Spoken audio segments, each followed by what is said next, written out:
বরং করুণাময় আল্লাহ তাআলা অত্যাচারীদেরকে কোনোদিন ক্ষমা করে নাই, এই শেখ হাসিনাকেও ক্ষমা করে নাই। আল্লাহ তাআলা ছাড় দেন, কিন্তু আল্লাহ তাআলা ছেড়ে দেন না। শেখ হাসিনাকে ছেড়ে দেন নাই, ছেড়ে দেন নাই।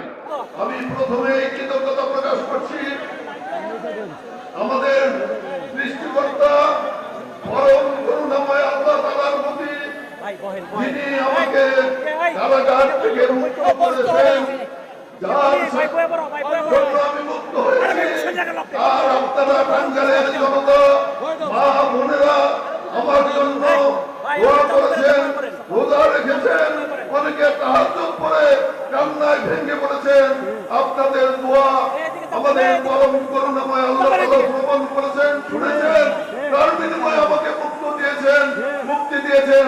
আমি পরম করুণাময় আল্লাহ তাআলার প্রতি সহস্রবার কৃতজ্ঞতা প্রকাশ করে আপনাদের প্রতিও আমি আন্তরিক অভিনন্দন জানিয়ে আমি খুব সংক্ষেপে দু একটি কথা বলতে চাই।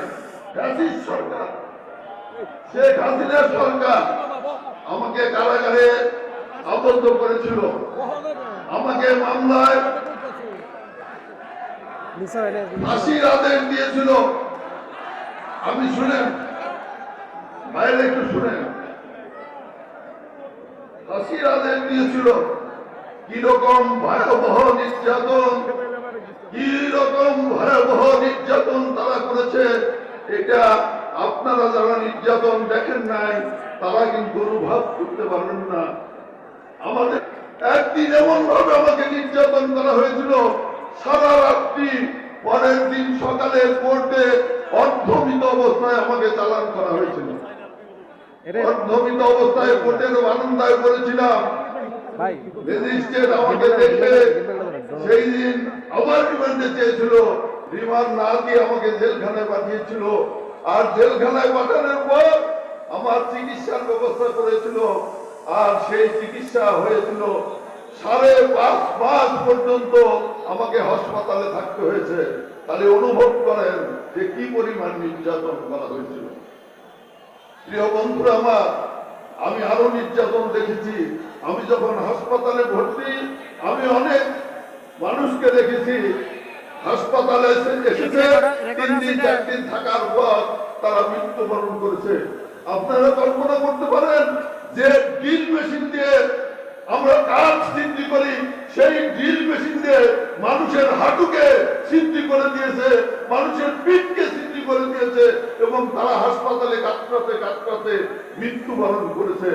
মাওলানা সালাম এই 21 আগস্ট গ্রেনেড হামলার সময় তিনি পাসপোর্ট নিয়ে পাকিস্তানে ছিলেন, এখানে ছিলেন না। এখানে ছিলেন আব্দুল হাই সাহেব, আমাদের সাথে ছিলেন। তিনিও সেই আরব দেশে তার পাসপোর্ট ছিল, আরব দেশে তিনি ইমামতি করছেন। মাওলানা তাহের সাহেব আরব দেশে ইমামতি করেছেন। এমন ভাবে তাদেরকে অত্যাচার করা হয়েছে যে জেলখানায় তারা মৃত্যুবরণ করেছে। দেশ স্বাধীন হওয়ার পরে এই টাঙ্গাইলে কত হিন্দু মানুষের বাড়ি ছিল, টাঙ্গাইলে যত হিন্দুদের বাড়ি ছিল সব আওয়ামী লীগ দখল করেছে। বলতে পারি মান্নান সাহেব, শামসুর রহমান খান সাহেব শুরু করে যতগুলো বাড়ি দেখেন হিন্দু আওয়ামী লীগ দখল করেছে। রেণু চৌধুরীর আপনারা সকলেই চিনেন, উনি আমাকে একটা বাড়ি অফার করেছিল, আমাকে দেওয়ার জন্য উনি অত্যন্ত স্নেহ করতেন, আমাকে নেওয়ার জন্য বলেছে। আমার টাঙ্গাইল শহরে থাকার কোনো জায়গা নাই, তবু আমি হিন্দুদের বাড়ি নেই নাই। মানুষের দ্রব্যমূল্য বৃদ্ধি পেয়েছে, ট্যাক্স বৃদ্ধি পেয়েছে, খাজনা বৃদ্ধি পেয়েছে। মানুষ আজকে হাহাকার করছে, ক্রমে ক্ষমতা তাদের নাগালের বাইরে চলে গেছে। আমি সরকারকে অনুরোধ করব যে আপনারা এগুলো সামাল দিতে পারতেছেন না। আজকে একটি গণতান্ত্রিক সরকারি বলে, একটি গণতান্ত্রিক সরকারি বলে গণতান্ত্রিক সরকারের মধ্য দিয়ে এই দেশের অবস্থান পরিবর্তন করতে পারে। তাই আমরা সরকারকে আহ্বান করতে চাই, এই সংবর্ধনা সভার মধ্য দিয়ে কালক্ষেপণ না করে অনতিবিলম্বে দ্রুত সংস্কার করে নির্বাচনে রোড ম্যাপ ঘোষণা করেন। আপনারা রাজি আছেন? রাজি আছেন?